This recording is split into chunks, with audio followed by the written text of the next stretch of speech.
Siddhartha B Ed కళాశాలకు show cause notice. గుర్తింపు రద్దు దిశగా యూనివర్సిటీ చర్యలు. విక్రమసింహపురి యూనివర్సిటీ అధికారులు నెల్లూరు నగరంలోని బీవీ నగర్ సమీపంలో ఉన్న సిద్ధార్థ బీఈడీ కళాశాలకు షోకాజ్ నోటీసు జారీ చేశారు.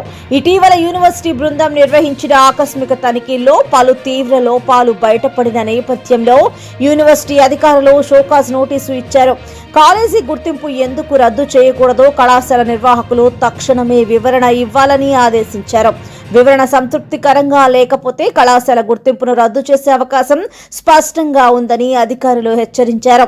సిద్ధార్థ బీఈడీ కళాశాలను వైఎస్ఆర్సీపీ పార్టీకి చెందిన మొయిళ్ల సురేష్ రెడ్డి, మొయిళ్ల గౌరీ నిర్వహిస్తున్నట్లు సమాచారం. ఈ కళాశాలపై ఈ మధ్య వచ్చిన అనేక ఫిర్యాదుల ఆధారంగా యూనివర్సిటీ ఇప్పటికే పూర్తి స్థాయి తనిఖీలు చేసినట్లు తెలుస్తోంది. ఈ నోటీసుకు సంబంధించి కళాశాల నుంచి వివరణ అందిన తర్వాత ఇచ్చిన సమాధానం సంతృప్తిగా లేని పక్షంలో గుర్తింపు రద్దు చేసే అవకాశం ఉన్నట్లు తెలుస్తోంది.